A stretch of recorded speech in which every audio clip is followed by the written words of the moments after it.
Jayaprakash Singh, sir, is an assistant professor at Center for Kashmir Studies at Central University of Himachal Pradesh. Sir specializes in hybrid warfare, information warfare, people, art, and culture of Jammu and Kashmir, philosophical traditions of Jammu and Kashmir. Sir is known for his work, Suchna Se Samvad. Sir was born in today's Bhadoi district of Uttar Pradesh and received his education from institutions such as Mahatma Gandhi Kashi Vidyapeeth Varanasi and Punjab University Chandigarh. Over to you, sir. धन्यवाद मीर जी। आवाज सुनाई पड़ रही मेरी? जी sir, आपकी आवाज आ रही है।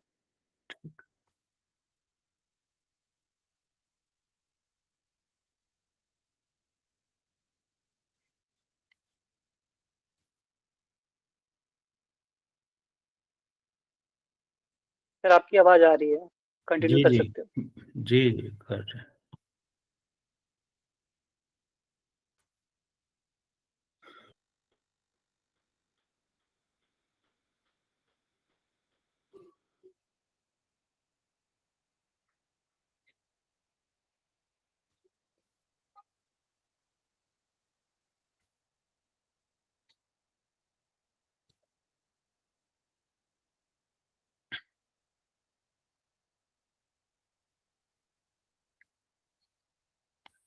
कार्तिक जी सर की पीपीटी प्ले कर दीजिए।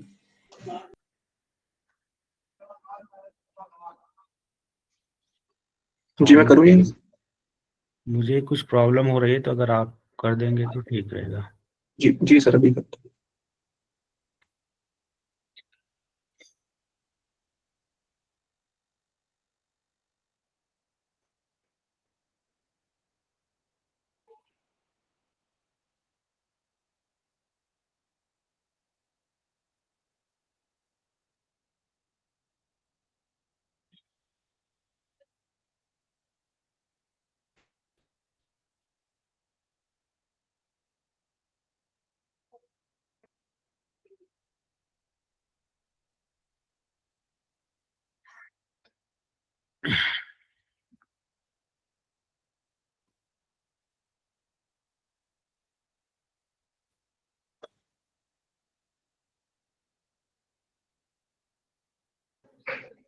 विजिबल है सर ये? हाँ विजिबल है। स्लाइड शो में रखेंगे।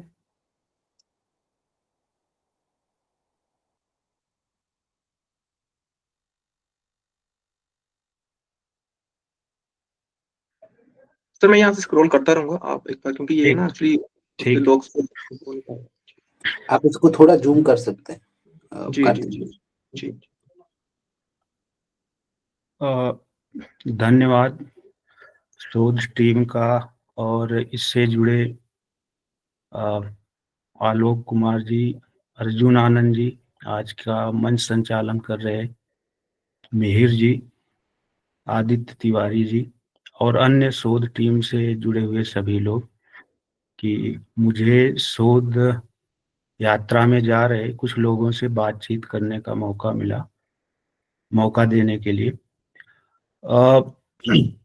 शोध के अलग अलग विषयों पर आप लोगों ने अब तक जैसा बताया कि कुछ चर्चा की है, तो मेरा जो विषय है कि इसको हम एक डायलॉग सिस्टम के रूप में कैसे देखें, और अगर डायलॉग सिस्टम के रूप में देखते हैं तो उसके लिए टूल क्या हो सकते हैं। अगर हम वहाँ पे जाएं तो हमारे लिए मेथड्स एंड टूल, जो आज का टॉपिक है, वो क्या हो सकते हैं। तो मैंने एक नया पर्सपेक्टिव लिया है कि पहले इसे हम किस रूप में देखें, कुंभ को किस रूप में देखना चाहिए, वहां से ही इवॉल्व होगा कि हमारे लिए हमारी टूल या टेक्निक्स क्या होंगी।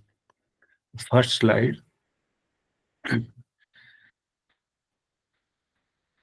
इसमें आप देखेंगे कि कुंभ को देखने के लिए अलग अलग नजरिए हो सकते हैं, लेकिन यहाँ पर दो बड़े प्रश्नों से, जो हमारे सिविलाइजेशनल क्वेश्चंस है, उनके माध्यम से अगर हम कुंभ को समझने की कोशिश करें तो कुंभ की महत्ता क्या है और वो एक बड़ा डायलॉग का प्लेटफॉर्म क्यों है, इसे समझने में सुविधा होगी। तो मुझे ऐसा लगता है आप लोगों को भी संभवतः ये मानने में कोई आपत्ति नहीं होगी कि अपनी सभ्यता के सामने ईमानदारी से, सत्यनिष्ठा से हम देखें तो दो प्रश्न बहुत महत्वपूर्ण हैं।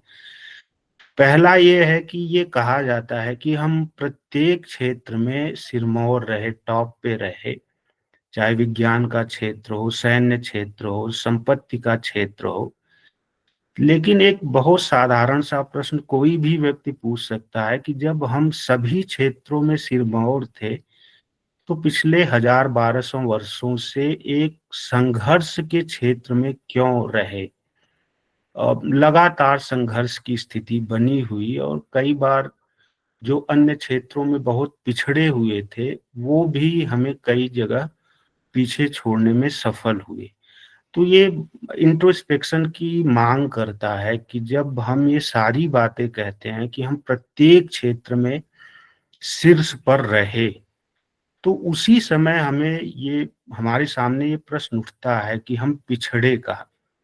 तो इसके अलग अलग अप्रोच है उस प्रश्न को देखने के। पहला है कि क्वालिटेटिव है। कुछ लोग कहते हैं कि शायद भारतीय लोग उतने अच्छे वॉरियर नहीं थे, इसलिए युद्ध में वो पराजित हुए और एक संघर्ष का समय देखना पड़ा। लेकिन अगर आप भारतीय इतिहास में युद्धों को देखेंगे तो जो वीरता की कहानियां हैं वो पूरी दुनिया के किसी भी हिस्से में जो वीरता की कहानियां हैं उससे बहुत ज्यादा है। तो ये क्वालिटेटिव अप्रोच बहुत ज्यादा फिट नहीं बैठता। दूसरा क्वांटिटेटिव है कि संभवतः हम सैन्य अप्रोच में सैनिकों की संख्या कम थी और कई बार ये भी कहा जाता है कि संभवतः संपूर्ण समाज को युद्ध में हिस्सा नहीं लेने दिया जाता था। तो इस कारण भी हम संभवतः संघर्ष के काल में गए। लेकिन आप देखेंगे कि जितने भी बड़े युद्ध हुए उसमें से कोई भी ऐसा युद्ध नहीं था जिसमें संख्यात्मक रूप से, क्वांटिटेटिव दृष्टि से सैन्य पक्ष अपना कमजोर रहा हो। एक अब जो देखने का नया अप्रोच उभर रहा है वो ये है कि जो हमारे एडवर्सरीज थे, एनिमी थे, उनकी कल्पना और उनकी इंस्पिरेशन को हम ठीक ढंग से नहीं समझ पाए, इसलिए उनको कैसे काउंटर करना इसके बारे में ठीक से रणनीति नहीं बना पाए।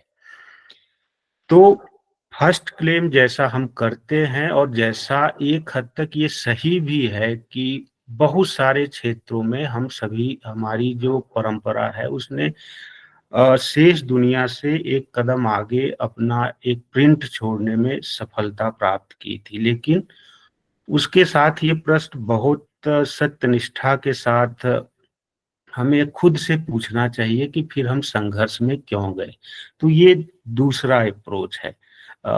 इसके साथ एक स्ट्रेंथ भी हमारी है कि पिछले 1000 सालों से हम संघर्ष में तो हैं, लेकिन फिर भी जो कहा जाता है कि हम बने हुए हैं। अब भी जो हमारी परंपरा है, जो हमारी पहचान है, वो कमोबेश बनी हुई है। तो इतने लंबे संघर्ष के बाद संभवतः कोई भी सभ्यता बची नहीं।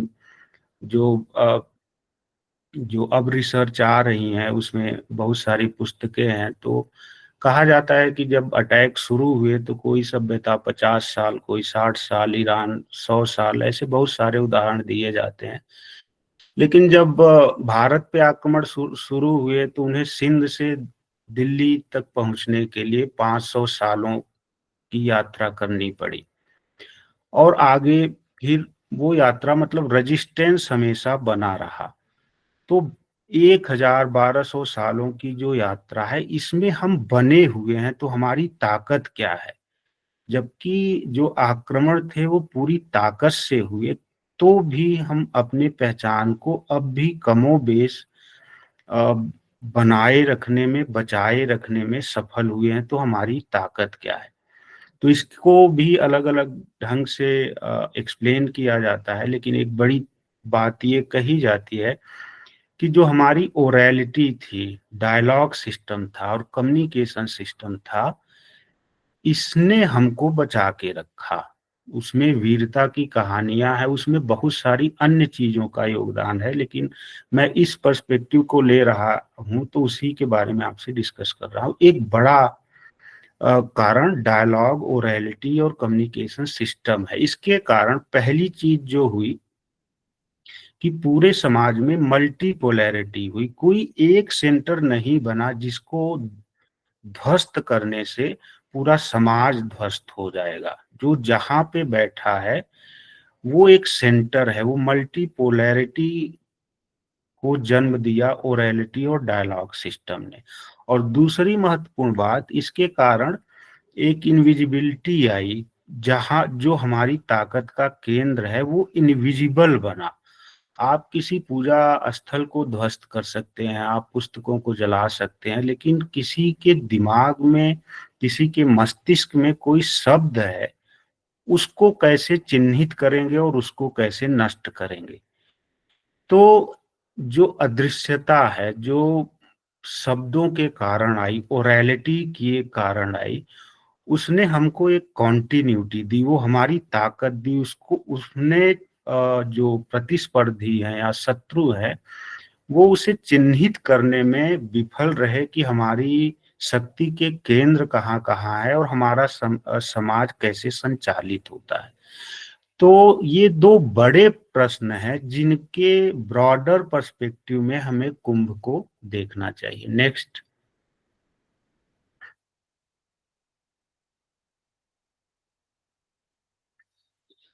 अब इसी से एक अन्य चीज उभरती है कि मैं ऐसा क्यों कहने की कोशिश कर रहा हूं कि ओरैलिटी और कम्युनिकेशन सिस्टम ने हमारे समाज को एक ताकत दी। तो कुंभ में भी हम अमृत की बात करते हैं, वो इंडिविजुअल लेवल पे अलग तरीके से हो सकता है। अमृत का मतलब क्या होता है, तो अगर आप उसे सिविलाइजेशनल लेवल पे समझने की कोशिश करेंगे तो अमृत का मतलब किसी भी कोई भी ऐसा समाज या कोई भी ऐसी सभ्यता जो मेटामॉर्फोसिस कर सके, अपना कायांतरण कर सके, किसी भी स्थिति में खुद को बदल सके, जैसी है वैसे ही निरंतर बने रहना अमृत की पहचान नहीं है।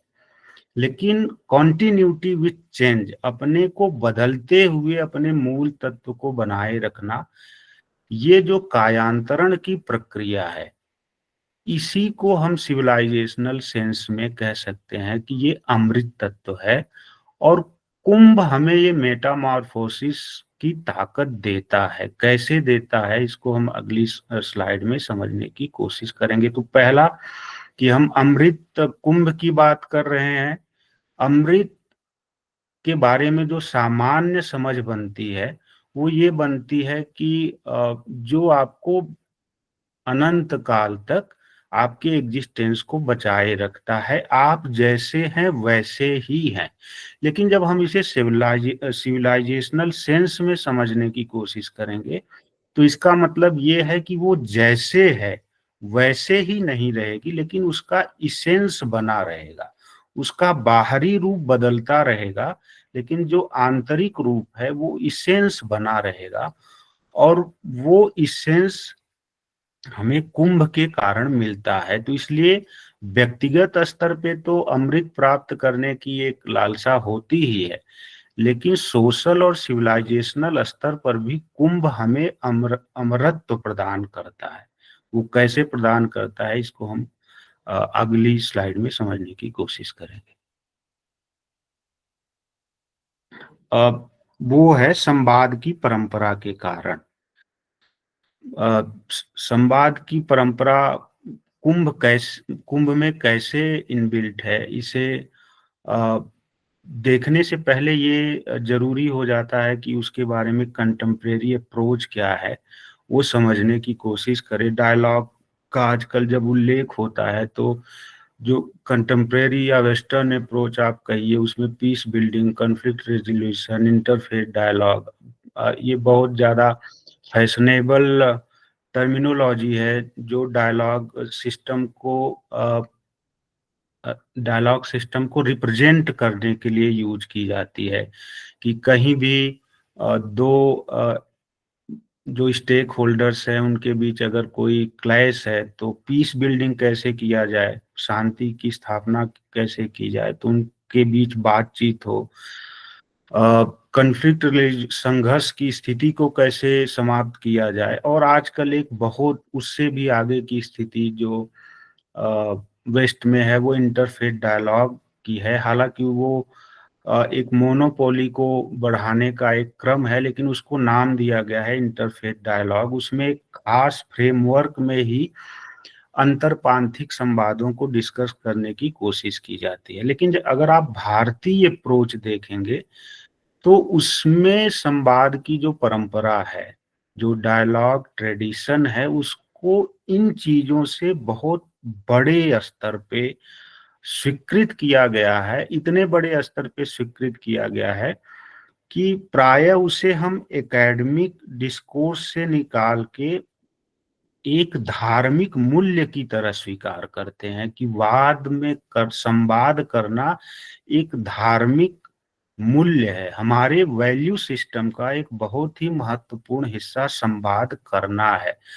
तो उसके लिए एक बहुत महत्वपूर्ण जो बात है जो हम सभी लोगों ने सुनी ही होगी कि यहाँ पे किसी को टॉलरेट नहीं करना है, कन्फ्लिक्ट को मैनेज नहीं करना है, या अपनी चीजों को मनवाने के लिए इंटरफेथ डायलॉग नहीं करना है। यहाँ पे आपको सत्य की प्राप्ति के लिए वादे वादे जायते तत्वबोध, तो यहाँ पे ये मैनेजमेंट नहीं है, ये आपकी इंटरनल ट्रेवलिंग है। आप सच को प्राप्त करने के लिए दूसरे से संवाद करते हैं। अब यहाँ पे दो बेसिक चीजें आती हैं। यहाँ पे आप ये नहीं मानते कि सच मेरा ही है, दूसरे को मुझे टॉलरेट करना है। आप ये मानते हैं कि मैं गलत हो सकता हूँ, दूसरा सच दूसरे का पक्ष जो है वो सच्चा हो सकता है। इसलिए दोनों को मिलके एक बड़ा फ्रेमवर्क बनाना चाहिए और उस पूरी प्रक्रिया में हमें सच की प्राप्ति हो सकती है। और इससे भी बड़ी बात, मतलब हमारे वैल्यू सिस्टम में या जो धार्मिक परंपराएं हैं उसमें इसकी कितनी महत्ता है, इसे समझने के लिए अगर आपको एक कोट देखना हो तो गीता में भगवान श्री कृष्ण अपनी विभूतियों का वर्णन करते हैं कि मैं किस चीज में क्या हूं। तो वो कहते हैं कि गीता का 10वें अध्याय का 32वां श्लोक है, उसमें वो कहते हैं कि मैं धार्मिक प्रक्रियाओं में सत्य की खोजने की प्रक्रिया में वाद हूँ।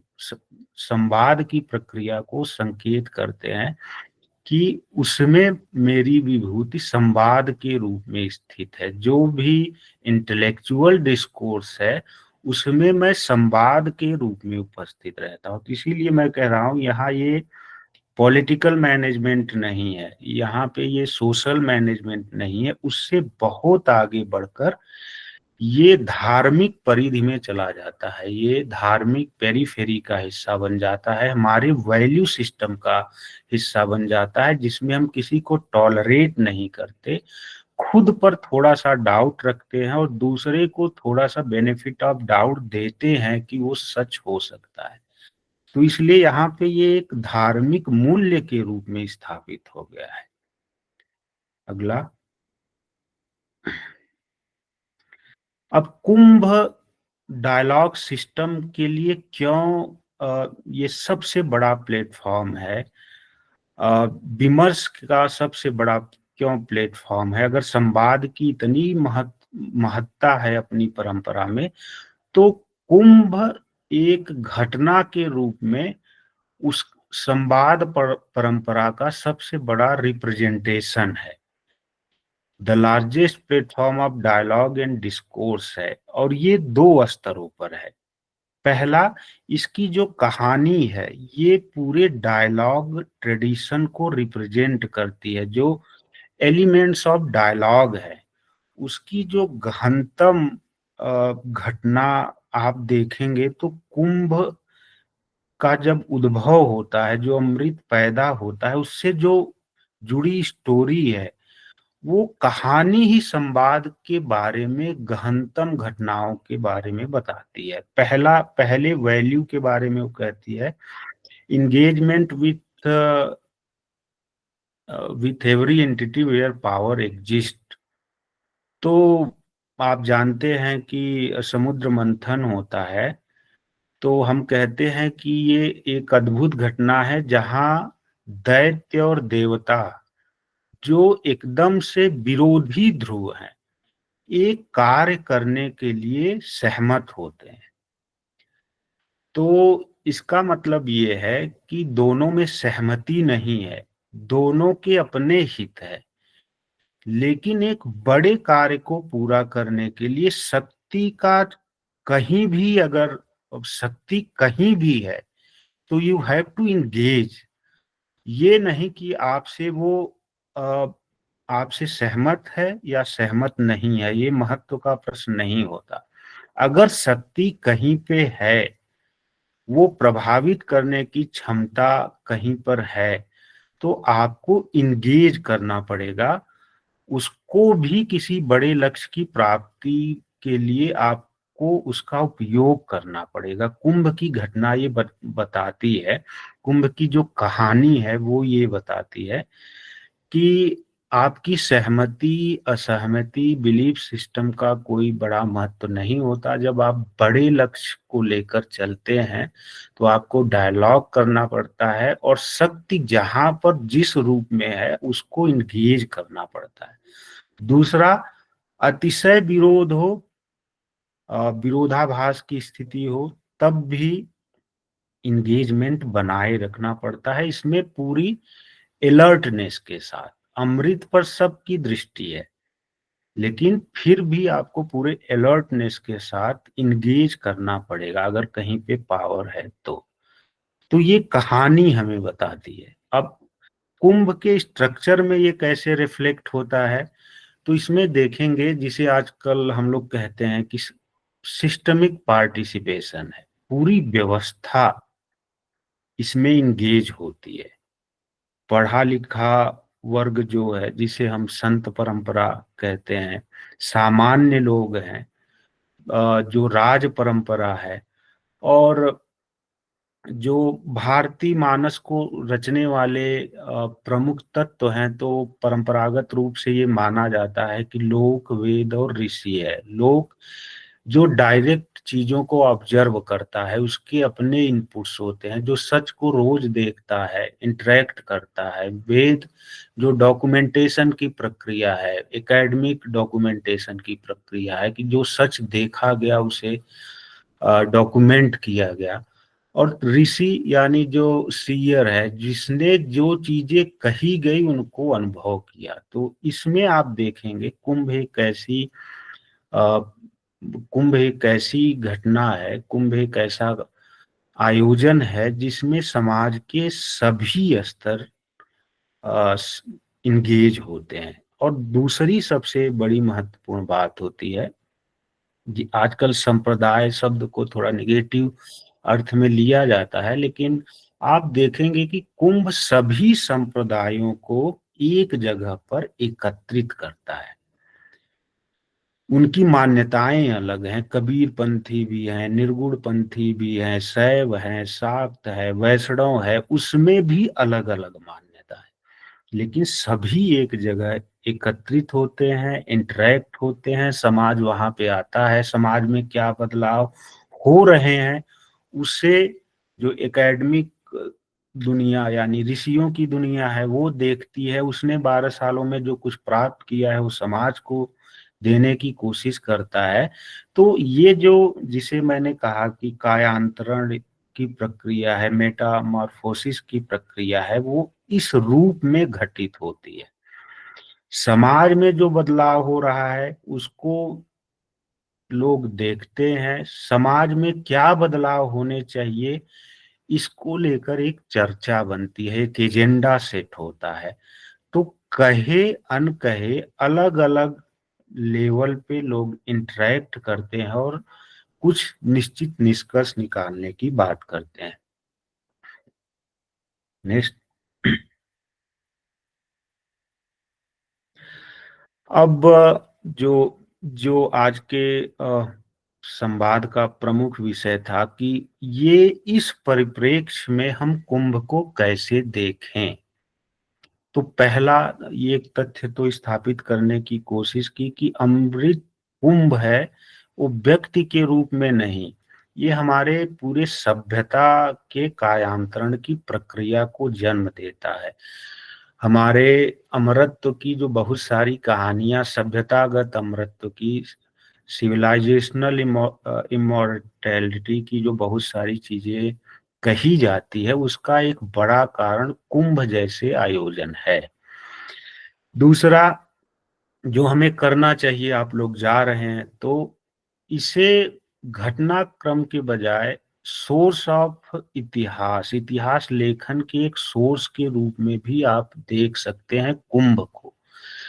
अब लोक को अभी अभी इतिहास में कि लोक गायन, लोक परंपरा जो है वो भी हिस्ट्री का, इतिहास का एक सोर्स हो सकती है, लेकिन उससे आगे बढ़ के हम कुंभ के माध्यम से भारतीय इतिहास को समझने की कोशिश कर सकते हैं। जो वहां की पूरी शब्दावली है, अखाड़ा, छावनी, अब ये तो सैन्य शब्दावली है, तो इसका मतलब हमारे इतिहास में, पॉलिटिकल हिस्ट्री में भी कहीं ना कहीं हस्तक्षेप इस पूरे सिस्टम का रहा होगा। जो लोग बैठे हैं, अखाड़ा, छावनी तो अ, मल्ल युद्ध और सैन्य व्यवस्था को रिप्रेजेंट करने वाले शब्द हैं। और इसके साथ ही जो भक्ति आंदोलन में कई जगह, जैसे अकबर का उदाहरण दिया जाता है कि वो भक्ति की कथाओं में वो कैसे इनबिल्ट हो गया, और बहुत सारे संत आज भी अकबर का एक उदाहरण देते हैं कि वो प्रमुख भक्त था। कोई भी संत होगा, अकबर उसमें तो कैसे इनबिल्ट हुआ या इनबिल्ट किया गया इस स्तर तक जाकर, जहां पर पूरी तरह धार्मिक सत्ताएं हैं, वहां पे ये कहानियां कैसे बनी, गढ़ी गई, स्वीकृत हुई, इसको भी हम समझ सकते हैं। तो रेजिस्टेंस को समझने के लिए भारतीय समाज जब बाहर से आक्रमण हो रहा था और भारतीय समाज ने उसका कैसे प्रतिरोध किया, रिस्पॉन्स करने के कौन कौन से नए तरीके इवॉल्व किए, उसको समझने के लिए भी हो सकता है कुंभ का उपयोग। नेक्स्ट, ये भारत परिचय है, तो हम सभी आस्था और बिलीव सिस्टम को समझने के लिए तो वहां पे जाते ही हैं, लेकिन भारत को समझना भी, कई बार भारत को समझे बिना भारत की बात करना बड़ा मुश्किल हो जाता है। तो इसके बारे में गोखले और गांधी का एक बड़ा चर्चित उल्लेख आता ही है कि गांधी को साउथ अफ्रीका में बहुत बड़ी प्रसिद्धि मिल गई थी। जब वो जनवरी 1915 में आते हैं तो गोखले से मिलते हैं और वो कहते हैं कि क्योंकि मेरे पास इतना अनुभव है और उनको प्रसिद्धि मिली हुई थी, तो अब मुझे पॉलिटिकल एक्टिविटी में सम्मिलित होना चाहिए। तो गोखले उनको कहते हैं कि आप रुकिए, कुछ सालों तक आप भारत को देखिए, समझिए, क्योंकि साउथ अफ्रीका और भारत की जो ग्राउंड रियलिटीज हैं वो बहुत अलग हैं। तो वो 1-2 साल तक भारत को समझने की कोशिश करते हैं और इसी समय वो अपने महत्वपूर्ण निर्णय लेते हैं।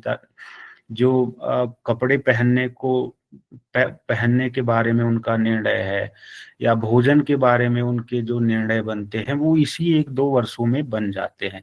तो आप देखेंगे यहाँ पे आप भारत को समझने के लिए भारत के अलग अलग क्षेत्रों में नहीं जा रहे हैं, भारत खुद आपके पास आ रहा है अगर आप कुंभ में हैं तो भारत परिचय का एक महत्वपूर्ण उपक्रम बन सकता है।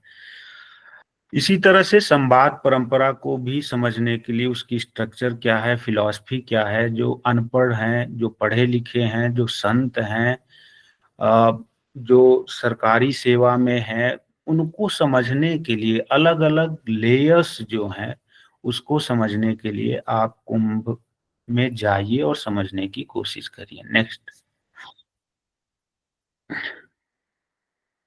समय बता दीजिएगा अगर मैं अतिरिक्त समय ले रहा हूं तो मैं उसके अनुसार।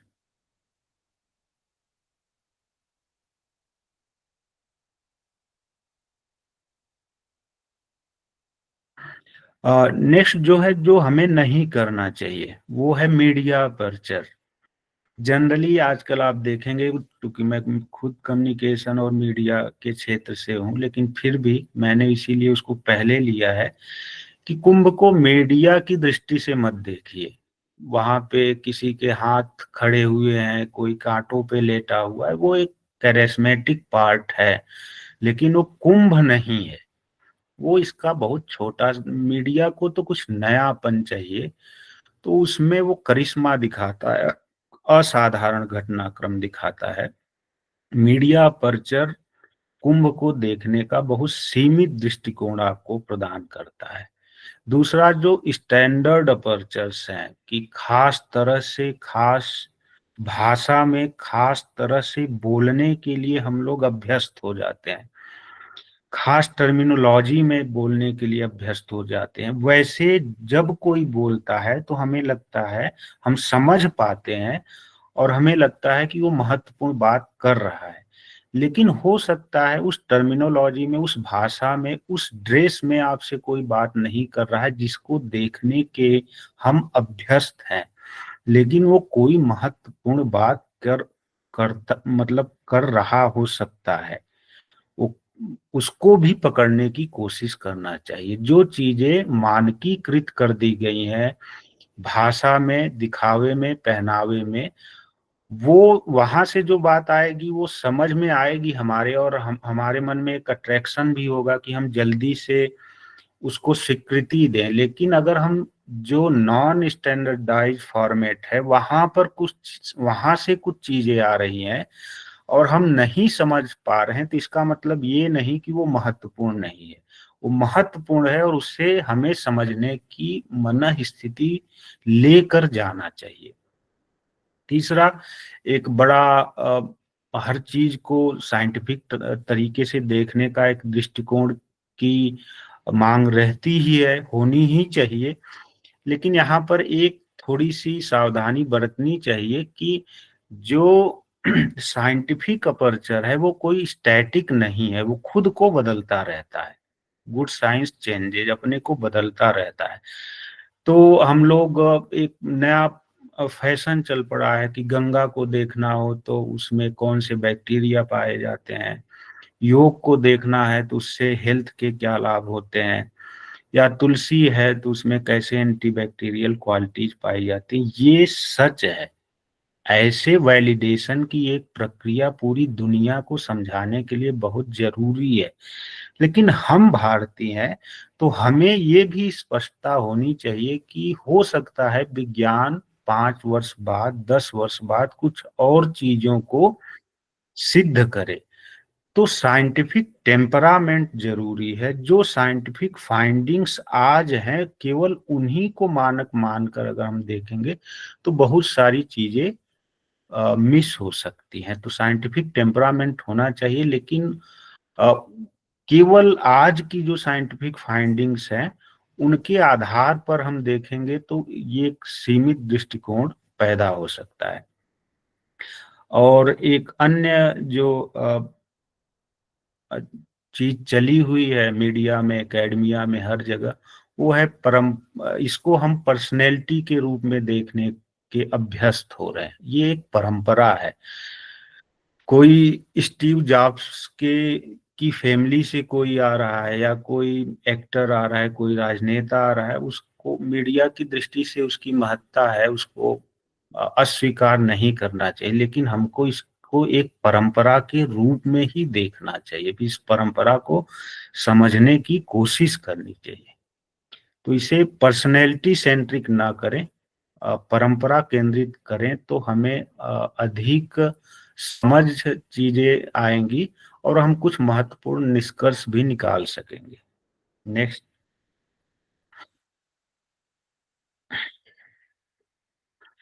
हाँ, ये चूंकि मैंने कहा कि मेरा पूरा काम कम्युनिकेशन पे है, तो कई बार क्या होता है कि जब हम लोग काम करने जाते हैं खासकर, तो एक साथ बहुत सारी चीजें करने की कोशिश करते हैं और इससे वो हमारी मेमोरी का हिस्सा नहीं बनता। तो अगर हम दो चीजें केंद्रित करें, एक चीज केंद्रित करें और उसे केस के रूप में स्टैब्लिश कर दें, तो वो एक बहुत महत्वपूर्ण उपलब्धि होती है। जो वेस्टर्न मीडिया का कम्युनिकेशन स्ट्रेटजी है, या जो हमारे एडवर्सरी हैं उनकी जो कम्युनिकेशन स्ट्रेटजी है, वो बहुत सारी चीजों को एक साथ लाने की कोशिश नहीं करते। किसी एक संत को पकड़ेंगे तो उसकी इतनी ज्यादा उसके बारे में गलत चीजें दिखा दी जाएंगी कि वो हमारी मेमोरी का हिस्सा बन जाएगा, वो रिप्रेजेंटेटिव हो जाएगा हमारी संत परंपरा का, और वो गलत रूप में एक ब्रांड स्थापित, जबकि उसी के समकक्ष वहां पर भी चीजें हो रही होती हैं, लेकिन उसको ध्यान नहीं देते। तो चूंकि हम लोग बहुत बड़ी संख्या में जा रहे हैं, तो अगर हम कुछ केस बनाएं, किसी एक अखाड़े को, किसी एक संप्रदाय को, किसी एक इतिहास के पक्ष को अगर हम केस बनाएं और उसे स्टैब्लिश कर पाए, तो वो हमारी कलेक्टिव मेमोरी का हिस्सा बन जाएगा, इंडिविजुअल मेमोरी का हिस्सा बन जाएगा। और उस केस को हम स्थापित करके जो आज स्थापित डिस्कोर्स और नरेशन है, उसमें उसके सामने इंटरवीन कर सकते हैं, अपनी कुछ बात कह सकते हैं, नया पक्ष रख सकते हैं। नेक्स्ट। आपके लिए दो प्रश्न भी हैं। मैं कई बार यहाँ पे जा इन दो बिंदुओं पर अटकता हूं, तो आप के लिए भी ये प्रश्न लेकर आया हूं कि अगर आप वहां पे जा रहे हैं, देखने समझने की कोशिश कर रहे हैं, तो दो प्रश्न हैं, आप जरूर वहां पे समझने की कोशिश करें कि हमारी सब जो संवाद परंपरा है, क्या वो केवल शब्दों तक सीमित है। मैं इसके बारे में अभी कोई फाइनल आउटकम नहीं दे रहा हूं, आप पर छोड़ रहा हूं। ये निष्कर्ष आप निकाल सकते हैं कि उसमें कोई शस्त्र के लिए भी स्पेस है। अगर कोई ऐसा व्यक्ति है जिसका संवाद परंपरा पर विश्वास ही नहीं है, जो शब्द की जो लेन देन की प्रक्रिया है उस पे विश्वास नहीं है, और वो मानता है कि उसका कहा गया सच अंतिम सच है, ऐसी स्थिति में हमारी संवाद परंपरा शस्त्र के लिए स्पेस देती है कि नहीं, या केवल उस शब्द तक लास्ट इंस्ट्रूमेंट के रूप में शस्त्र के लिए स्पेस है कि नहीं है। नागा साधु या अन्य परंपराओं को आप देखेंगे तो एक अपनी समझ बन सकती है।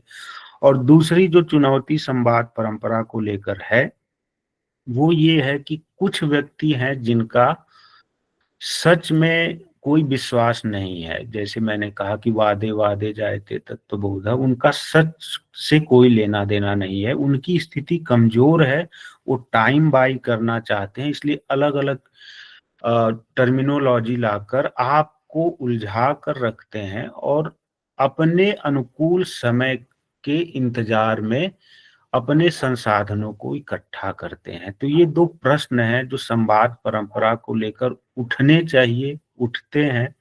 आप वहां पर ऑब्जर्व करिएगा कि जो भारतीय परंपरा है वो संवाद को केवल शब्द तक रखती है या शस्त्र के लिए भी स्पेस देती है, और डिसीजन मेकिंग में अगर कोई टाइम बाई कर रहा है तो उस समय संवाद परंपरा को कैसे रिस्पॉन्स करना चाहिए।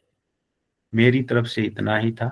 बहुत बहुत धन्यवाद। कुछ रेफरेंसेस थे वो आप देख सकते हैं।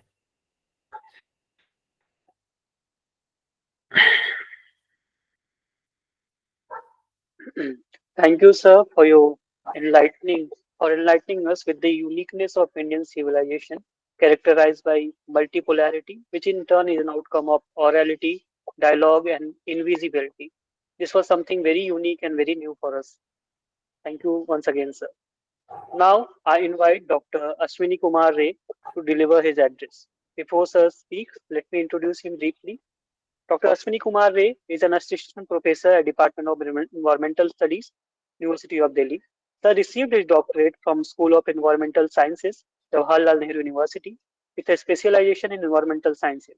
Sir has publications in various acclaimed international and national science journals and has been awarded the prestigious Global Health Fellow by the National Institute of Health, USA. Over to you, sir. Thank you, Mihir, for introducing me. Am I audible, Mihir? Yes, sir, you are. Okay. So there is a little bit network issue at my place. So maybe if I lost in between, then you can remind me, Mihir. So this duty you can take, right? Okay. So first, let me congratulate Team Sodh. This is such a visionary program that you all have been organizing a internship workshop today, and then the people are going for internship at the very holy place that is the Mahakumbh. It's a global discussion points nowadays, and it will remain forever due to many reasons. So I'm very thankful that you have given me this opportunity to talk and interact to all of you. The previous talk of Dr. JP sir was so enriching that I continuously heard, and I mean, for me also it was so informative, and many things I learned from him, and I will also explore those areas to understand those aspects, because that aspect I always lack due to being a science student since the beginning. I always have an curiosity about the science and work in the laboratory. But for today's program, I would request to the interns, if you are able to switch on your video, that will be a good thing to have a wonderful dialogue and discussion with all of you.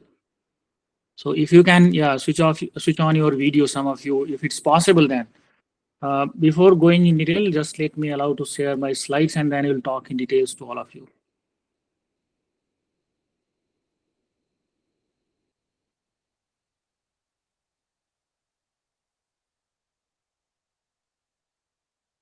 Give me a moment. I am sharing my slide.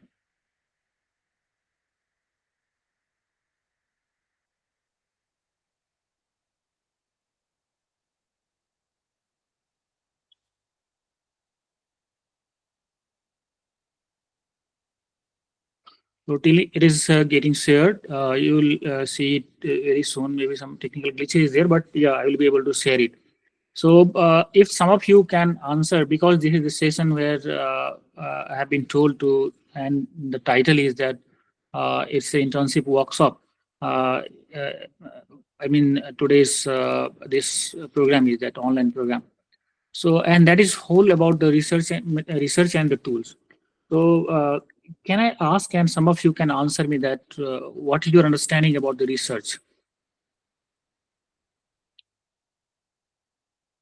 Any of you can answer. What do you mean by research? And since you are going for the research internship, so how you perform research? What will be your way to do that? Here, my slide is visible, right? Yes, sir, your slide is visible. Oh, that's great. So if some of you can answer my question, then it will be good for me. I mean, it will be easy for me to proceed further. I'll understand that in what way you understand. I mean, from what point you need the help with the mentor there, or from me today. So what do you understand by research, and how will you proceed for that? So this is workshop also. That's what I want to understand from you, and then I'll be able to tell something about that. Okay, no problem. So so today's talk is about the sacred convergence, managing health and environmental sustainability during the Mahakumbh. Two aspects I have taken. One is managing health, and second is environmental sustainability. So I will tell you that how to do the research, right? In both the field, in both the aspect, what you have to do, and as soon as you reach to the place, you have to be involved. You have to involve yourself in the research area, research work. Either of the field you can select. Since this two topic I was told to talk about that, that's why I have compiled my talk in that area also. But you have the freedom to choose your topic, because in the Mahakumbh you will find thousands of topics to do the research. And apart from that, there will be a lot of things to do. You can do that, but I'll induce you today. For the induction, I am going to talk about that. So whenever the research comes into the picture, and as an intern you are going somewhere, so that Mahakumbh is a kind of research laboratory for you. As similar as somebody comes in my lab to do the internship. So you are going to the lab of Mahakumbh to do the research. And I told you that thousands of topics you can get after generating the idea. How and what you will do in the field of health and environmental sustainability. So few aspects I'll be able to cover. Now, as I asked the question that how will you proceed for your research? So there are a few basic aspects for that. And I would request to everyone before going to the Kumbh area, Kumbh place, you should do some workout for that and then go at that place. That will be highly beneficial for you. Otherwise, I mean, whole lot of time for the training you will spend there to see the Mela and take the holy bath and meeting to the people, because there are a lot of the people are there. So always you will have the excitement. So you do that, nothing wrong in that. But side by side, your internship is going to start there in terms of research. So prior work, you should do that. And that I'll tell you what you have to do before going to the Kumbh. Now, what to do that? So doing a good research, first you have to generate an idea. So minimum requirement for doing research is what? Again, if I ask the question, I think that nobody will come forward to answer. So let me answer that thing. So if somebody asks to me or asks to you, what is the minimum requirement for the research? So I always say that a good brain or the inquisitive or the curiosity in the brain. So you all have that. We have the good brain. And then what is required? So now the minimum requirement we have, and for me it is a maximum requirement. I mean, from minimum to maximum we have. So what to do? Then you have to do some, homework for doing the research. So what homework you have to do? First, you have to generate the quest and idea that on what topic you are going to do the research. Doing all the aspect in the Kumbh area, Kumbh Mela, the main part is that you have to do some research work. That is the mandate of your internship. So how you do that? So I am reiterating that before going to the place, you do some homework. What homework you have to do?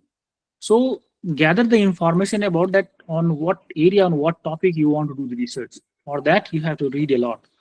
So first thing, you do the literature survey. I mean, after gathering the information on what area, what topic you want to do that, I told that thousands of topics can be, like in environment, hundreds of topics can be, in health, hundreds of topics can be, in culture, hundreds of topics can be. So generate, the interest, that what is actually in your interest. So it's not that somebody asks you, what is your interest to do research? Sir, I want to do research in health area. Why? Because sir, it is my interest. No, that is not true. Why it is your interest? There should be some logic. So try to find out some logic to develop a topic in your brain. So that will come after gathering the information. When you will know the pros and cons and details about those topics, then at one place you will develop your interest. So gather the information through the reading. Once you decided your topic that yes, after going that place, I have to do that research and what kind of tools I have to use. So everything you have to go prepared. ऐसा नहीं कि आपने युद्ध के क्षेत्र में जाकर के वहां पर मैं बोल रहे हैं दोस्त को कि तलवार खरीद ले आओ, तो पता चला है ही नहीं, फिर लड़ेंगे क्या? So तलवार लेके जाना है वहां, है ना? So that thing you have to do preparation. So do lot of readings, right? That is the prime requirement. Talk to the peoples. Talk to your friends, colleagues, seniors, family members, teachers, and then decide on what topic you have to do. Once you have decided the topic, then on that topic you have to do the literature survey. And I expect that you all will do that. So what you will do, and what I am going to induct you is that do, after identifying the area of interest, do the literature survey, right? And then you will be able to understand that what is the gap in that area, what is the research gap in that area. And on basis of that, you develop some key questions. What are the key questions? On the basis of that, you are going to generate the hypothesis, or what are the hypotheses? On that basis, you are generating key questions. And then on that basis, you will develop some objective to do the work, because objective is required. You must have the clarity in the brain that what are the questions, on that basis you are developing the objectives. And to fulfilling those objectives, you develop some methodology. So that methodology you are going to implement there. And on that basis, you will have some finding. So that will be your complete work. I mean, whatever the days you will be there, that I don't have idea, either 7 days, 5 days, 15 days or month, it doesn't matter. So accordingly you plan. As JP sir was also mentioning that sab kuch nahi, everything you can't do. So try to be focused, very focused. Select one topic and then go with the full preparation. As soon as you launch yourself at that place, just start your work. And side by side, you do all this. Visit the Mela, talk to the people as I mentioned, do everything. But this should be also your priority, that you are equipped with all these instruments and you start doing your work. So for that sake of things, this understanding you must have. So you try to understand that what is the research question you have and how will you going to address that research question there. It is also possible that on the basis of doing research of 7 days or 15 days, you will be able to publish some case studies, you'll be able to publish some book chapter, you'll be able to publish a good research paper, good review paper. And that will be a good achievement because documentation is required, right? So those documentation will help to the future generation also, right? So if you publish some case study, I mean, future generation will get benefit out of that. Publish in a good place, good journal, good publication house. So for that you have to do a lot of work, right? Going there, I mean, seeing the Kumbh Mela, coming back, you have the good memory, all this very good. But apart from that, how you are going to transfer your knowledge to the next generation, that will come after the documentation, right? So do that, please. Now let you identify some research question, right? So I am giving you idea in both the fields that what may be the probability, what could be some research questions, and what could be the hypothesis, what could be, your title of the topic, and what tools you may use, you can use there for doing your research. So these few aspects I'll be talking in few slides. So coming to the part, first aspect I am saying you that at that place what you can do first in terms of the health, you must have the curiosity about that what are the probability of the infectious disease surveillance and prevention, right? Because there is a huge gathering. So then what are the key questions in the brain? These are the probable ideas. I am just putting before you. You can select some of ideas if you like it. What measures can be implemented to prevent the spread of infectious disease during the Kumbh Mela? Is it possible also or not? Second, how can campaign and health awareness program be used effectively in such a large population, right? These may be your key questions. And what is the hypothesis? Because the close proximity of the people increases the risk of respiratory disease, many of the infectious disease, many vector-borne diseases. So this is the hypothesis. Then on that basis, what is your objective? So determine some objective, your objective, what could be your objective and what could be your title of the research that you can develop, right? So after going there, the perception may change. You will see that, oh, there is a wonderful, the management by the Yogi government there. Adharaniya Yogi government is there. So you will find that what we could see through the media, there is a wonderful arrangement of everything there. So you will find there is no possibility of that thing also. So so your findings can be in that way, and you can be able to transfer those knowledge to your future generation, right? So this is the one idea. Second idea is the waterborne disease and hygiene. So since it is huge gatherings, you will find that although there is a very good arrangement there, but there is always possibility. So key question is that how can the health risk associated with the bathing of the huge population in the river? What role do hygiene, education, and sanitation infrastructure play in preventing waterborne diseases during the event?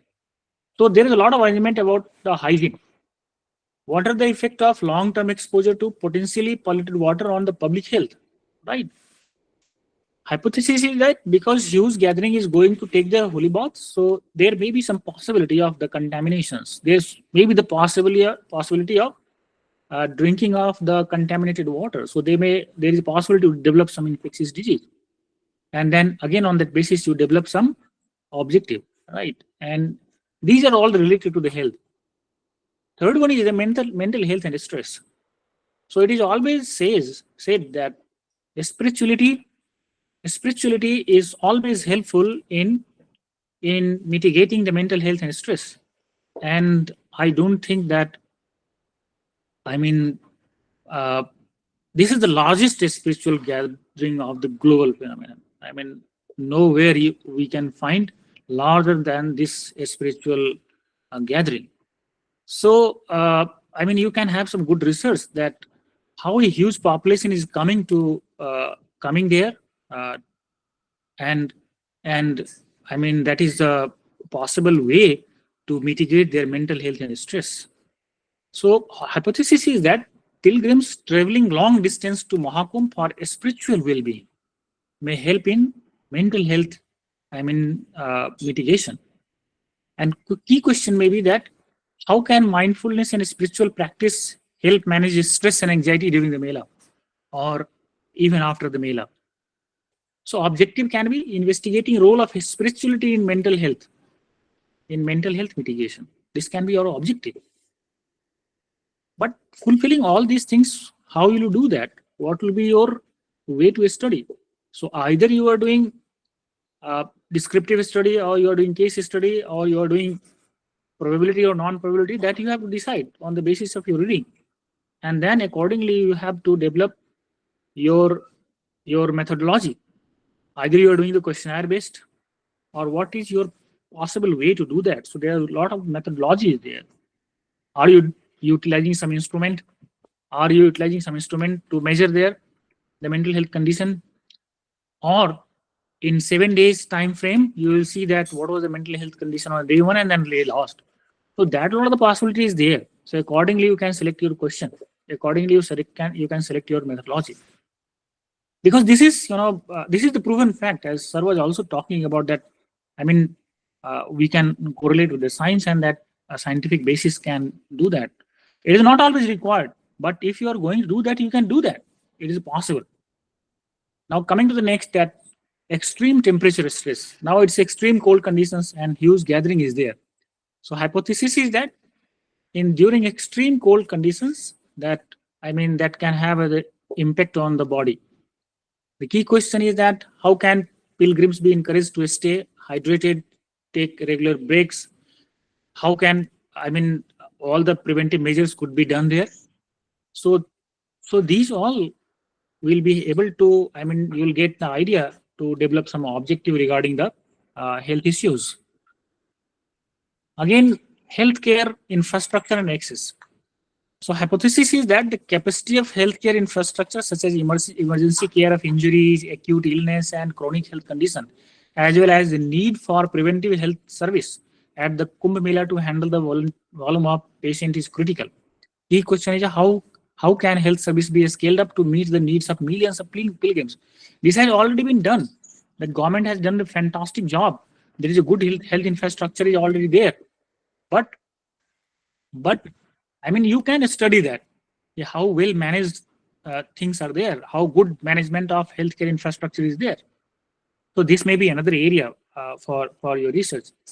Cultural perspective on environmental spirituality. Again, it is a huge gathering of, the people, those who have the faith in their culture, the faith in the spirituality, and that is one way to handle the environmental sustainability and responsibility. So hypothesis is that culture and tradition are the key component of resource consumption and sustainability. And key question is that how can religious and cultural leaders promote environmental awareness during such a large scale events? What role can pilgrims play in inducing their environmental impact? What is the role of, our spiritual leader there? What is the role of cultural practices there, which is very helpful in maintaining the environmental sustainability? And in what are the components in our cultural practices that are helping us in maintaining the environmental concerns? How we are working there? How these things are we are practicing since a longer time. This is a part of our lifestyle. So these all things can be studied there. So this is in terms of your environmental concerns. So by this way, you can develop some key questions according to your required field and hypothesis, objective framing. So don't take, very broad. Be very specific. Take some one topic for you, and on that topic you develop a good key questions, develop a good objective, develop a good methodology, and then go there. While doing all these things, also take care of your, because you are going to handle with the human population. So legally always it is asked that do you have some ethical considerations, ethical clearance. So try to, develop your research question, try to develop your research in a way that it should also meet ethical requirement, because even if you do the research and if you don't have ethical clearance, then you will not be able to publish. So if you develop some research question and you do some research and there is ethical consideration is required, ethical clearance is required, so post facto clearance can also be taken. If you do some good research and if you want to publish, so after coming back you can take the post facto approval also. But if you don't have that requirement, that is perfectly fine, right? Because now it's always required that if human involvement is there or some animal involvement is there, so you need to have ethical clearance, right? So that may come into the picture if you do so that. Lot of times I see that people publish some good work, they have done the good work, but there is no ethical clearance. So now it's very difficult. Good publisher ask for that thing. So keep in mind that. Now what may be the possible tool for you, right? Because you're going for a short period of time, so it's not possible that huge machine will be available there. Obviously, you can bring some good samples from there, water sample, soil sample, and you can bring there for the analysis for longer duration of time.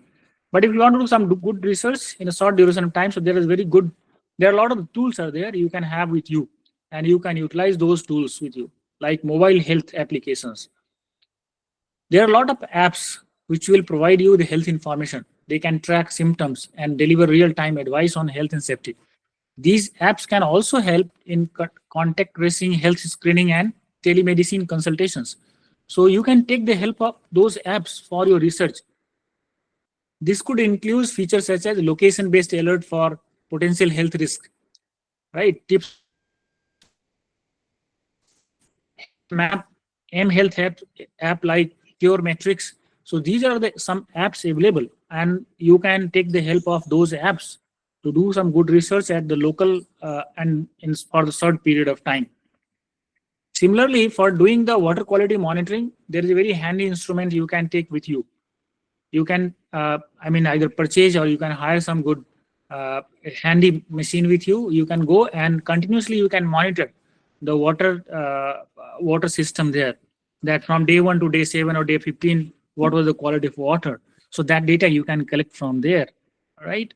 And a lot of report you will get after the Mahakumbh that, the people found nothing, because there is a huge, in spite of having huge gathering, the government has done a very good, the plan in every respect for all the management, water management, health management, crowd management. All these things have been doing since longer time. So that will be the good finding.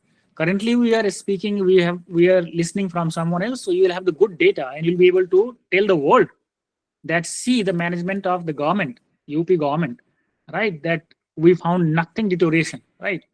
But don't be biased at this point of time. Don't be biased, because if you are once you are biased, maybe that I like the Yogi government, I like those ideologies, so I should be biased. I go there and it is a prejudice should be there. No, everything is fine. Nothing is going to happen. So that should not be happen. If you want to do the good research, so you just remove your biasness. Somebody has raised hand. Do you want to ask anything, Sarbjit? Am I audible, Mihir? Yeah, sir. You're audible. I guess वो बहुत पहले से ही raised है. So okay. So this tool you can have with you, and then with the help of that tool, some data collection can be done. Similarly, you can do the research on the telemedicine and remote consultation, right? Because the good healthcare management system is there, and the people are there with the good instruments. Telemedicine facilities are there, so you can have the good. The data you can collect from there. That how team of doctors have installed their, all the facilities, and the good doctors are there, and the doctors are in consultation with at a lot of place. Also, you can have an app that has the telemedicine facilities, like the Practo app and other you could have an idea about. So you can use those telemedicine app to do some good research. Similarly, portable sanitation and hygiene units, you will find there lakhs of the portable sanitation and hygiene units are there. So how that are functioning? How many how many numbers were required? How many numbers were installed there, and how they are functioning? So you can collect the data about that. Similarly, you can have the air quality monitoring and pollution control. There's also a handy machine for that. Nowadays, apps are also giving such information. So if you don't have the machine, you can have installed apps with yourself, and then you can track your air quality on everyday basis there. So it is not always necessary that only heavy instruments is required to do the research. Similarly, the crowd management and safety. Now a lot of the apps are there also. That will be very helpful for you. You can also have a good idea there about that how a government is doing the crowd management, because it's not easy to manage that huge crowd. A few days back, I was just seeing in some news that somebody tweeted that 3-4 European countries are gathering there, and one Indian state is managing. So it's not easy. So that you can do the good study that how crowd management, how disaster management, the administration is doing there. For doing all this, so some of these ideas I have floated before you regarding your research question, regarding your tools. For doing all these things, you will have to do some good work, some good homework prior to going to a place I told you, and do the good reading. Now, I am floating one topic before you, all of you, right?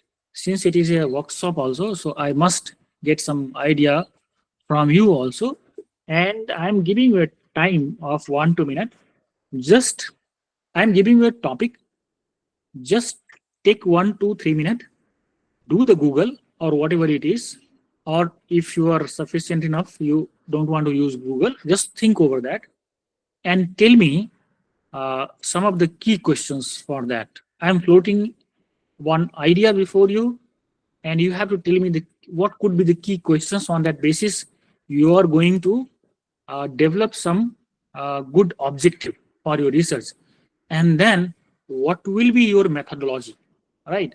So the topic is that, like this waste management. This is a topic. So what will be the key question for that? Let you develop some interest that you are going to work on the waste management at the Kumbh, at the place of the Kumbh. Then what will be your key question, and what will be your objective on which you are going to work on what methodology? So key question, maybe only one key question you can say, one objective you can say, and then methodology you can say. And I would request everyone participate in this discussion, because this is a workshop, this is an induction program, and it is written as a workshop. I must request to all of you, without being biased, without thinking anything that I'm going to speak wrong or right, just come forward and on solid waste management, tell me one key question, one objective, and what will be your methodology. Or if not so, then you tell one topic on which you are going to work on that. And in that topic, what is your key question? What is your objective, and what will be your methodology? Now it's your turn. Please come forward. Who is coming first? So you have a 2 minutes, and after 2 minutes, I will knock your door. Take your time, 2 minutes. It starts from now. There is 1:48. At 1:50, I'll knock your door.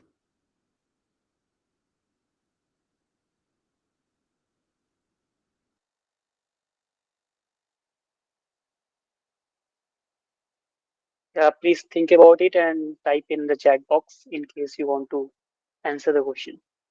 Yeah, you can write in chat box also. Key question, objective, and methodology. If you want to speak, you switch on your video, audio, and you can speak.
Okay, so now time is over.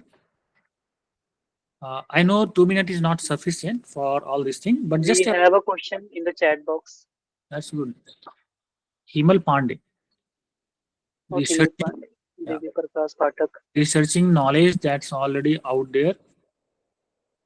Hital Dattani, a detailed and careful study of something to find out more information about it. Survi has been a depth study of something, explore more things in that. Angel Soni, question. Is solid waste management helpful in creating a sustainable village?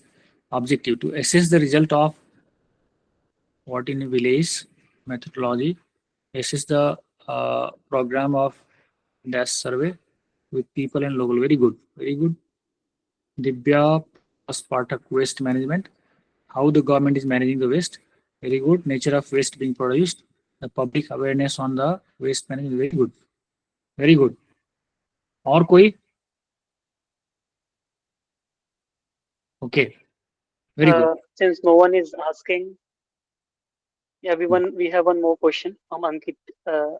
Ankriti Prasad and Utkarsh Oh, wow, Dubey. wow. Any are coming. Okay, that's great. Wonderful. Yeah.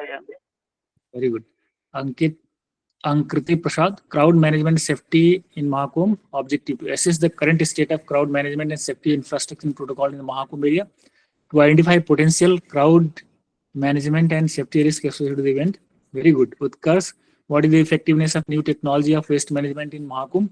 Objective, to find out the new waste management techniques used by the government, but also the Tirthyatris. Very good. Methodology, interviews based. Very good. Interview based and comparative study between method used in Kumbh and other large gathering in other. Very good.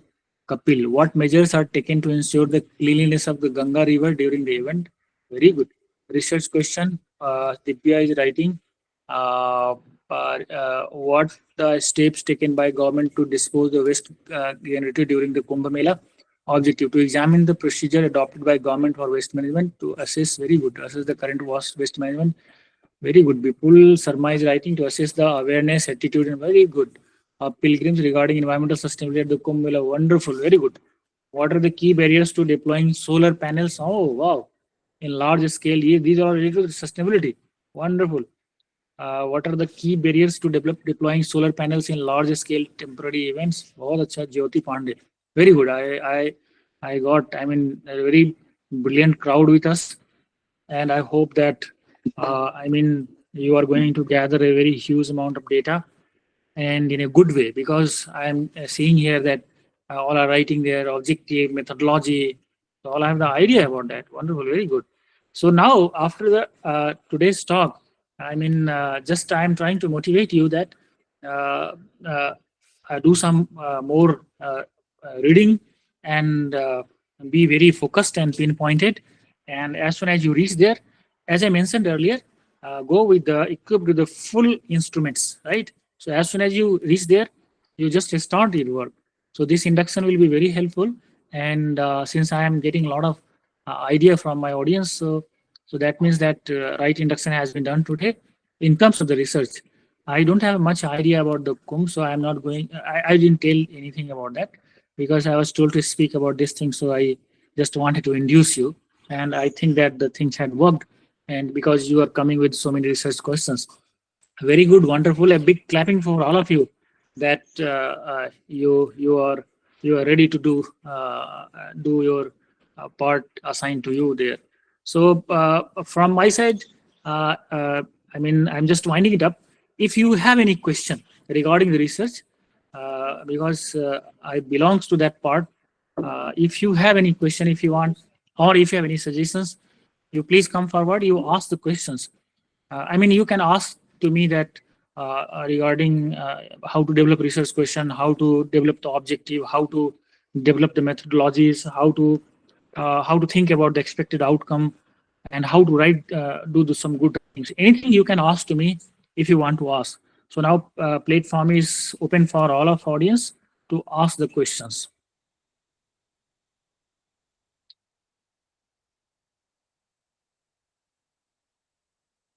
Okay, I think so. There is no question.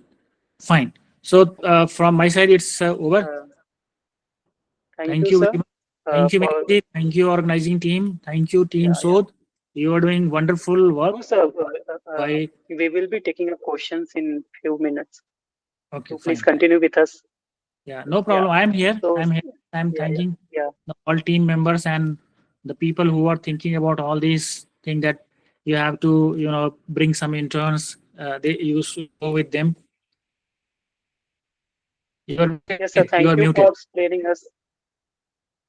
Yes. Am I audible now?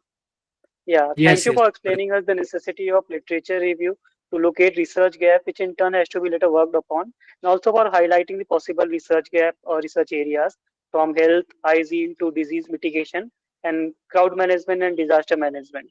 So, thank you all again. Now it is time for taking up few questions. I request Anivesh ji to kindly read the questions appearing in the chat box so that it can be answered by our speakers. So in case our interns, if you have any question regarding anything which we discussed today, please feel free to type it in the chat box and we'll be taking it up. Yes, I could see 3 questions. So, can I answer directly? Yeah, sure, sir. Sure. Okay. So I can see questions. How we develop a methodology. Very good, Jyoti. First time answering the question of Jyoti, because first question I see that how we develop a methodology. Yes, Jyoti, develop the key question, objective. So it depends upon that what is your objective. On that basis, you are going to develop your methodology. Like if you want to do survey based some research, so for that methodology is different. But if you want to do some data collection in terms of like water quality, for that methodology is different.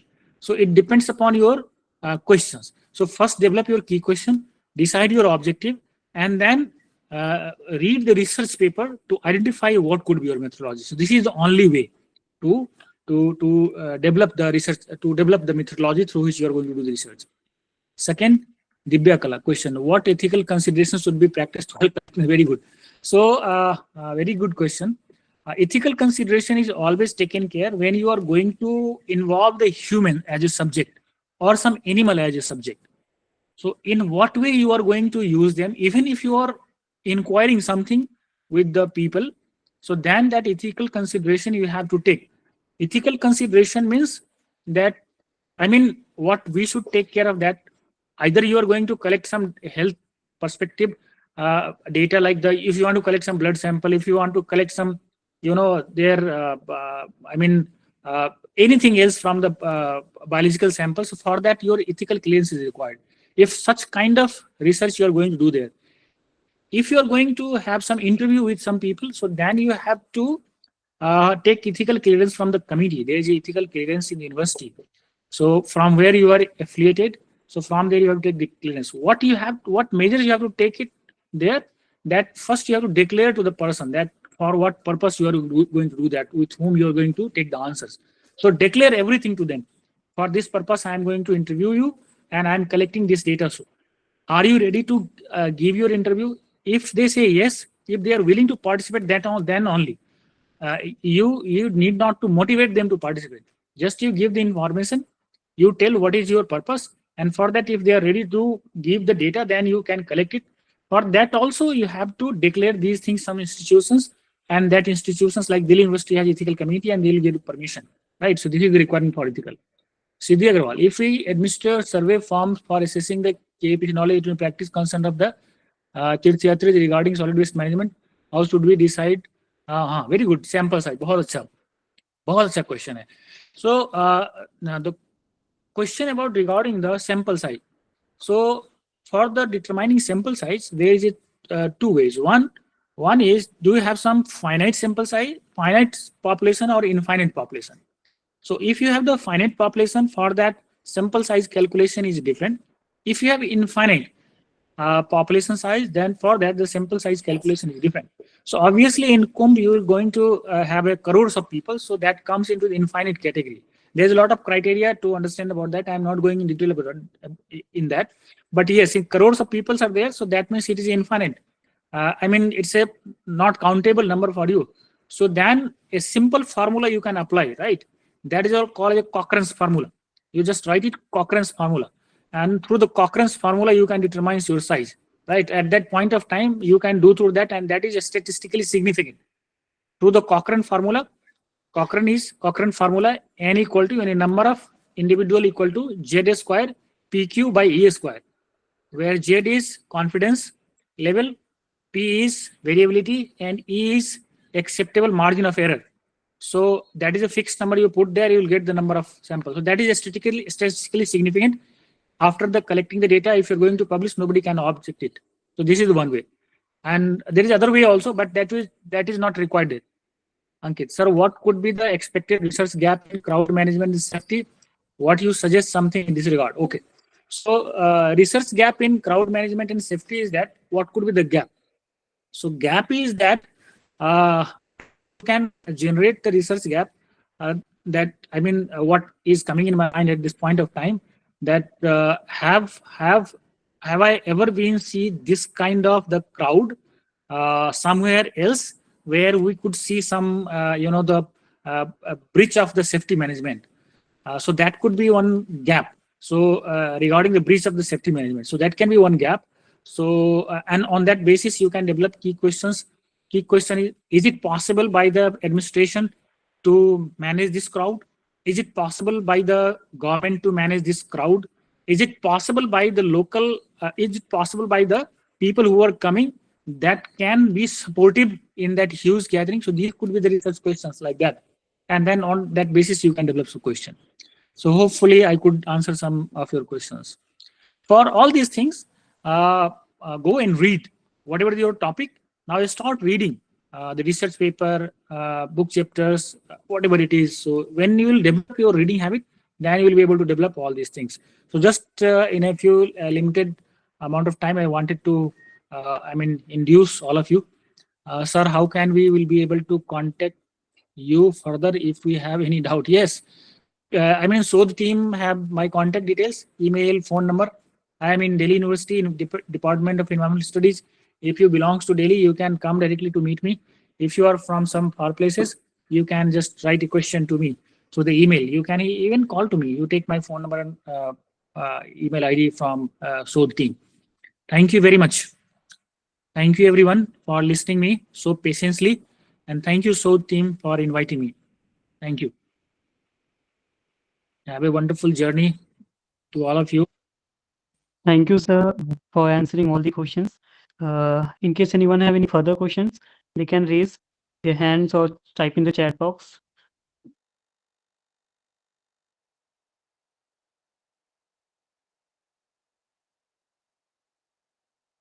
I guess we are done with questions as of now. So to formally conclude this session, I now invite Sri Manoj Sonune ji, National Convener, SOD, and doctoral candidate at TIS, to offer concluding remarks and vote of thanks. Manoj Sonune ji. First of all, thank you so much, sir. Dr. JP Singh sir and Dr. Ashwini Kumar Rai sir. You give a lot of insightful things to our intern. Dr. JP Singh sir mentioned a lot of things regarding civilization in continuity, then 1,000-year struggle with weakness and all these things. Specifically, they mention कुंभ की परंपरा ये संवान से कैसे होती है, कैसे चलती आ रही है, उसका कंटिन्यूटी का माध्यम बनी हुई है, और फिर उन्होंने डूज और डोंट के बारे में भी बात किया, जो कि बहुत हेल्पफुल था। इसके अलावा अश्विनी कुमार सर ने अपने रिसर्च मेथोडोलॉजी का पूरा, जो भी किस तरीके से क्वेश्चन, मतलब आप रिसर्च को किस तरीके से फॉलो किया जाता है, basically questions, gaps, objective methodology. तो थैंक यू सो मच आप दोनों का भी। ओके।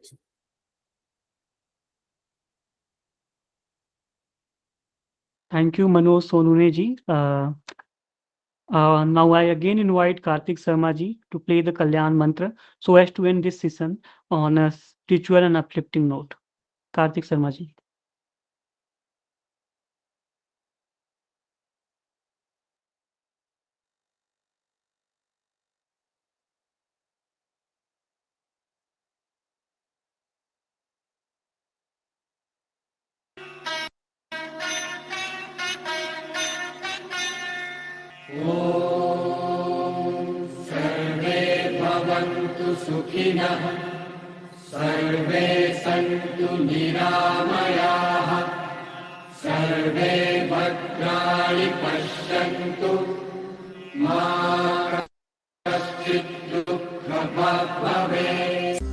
ओम शांति शांति शांति।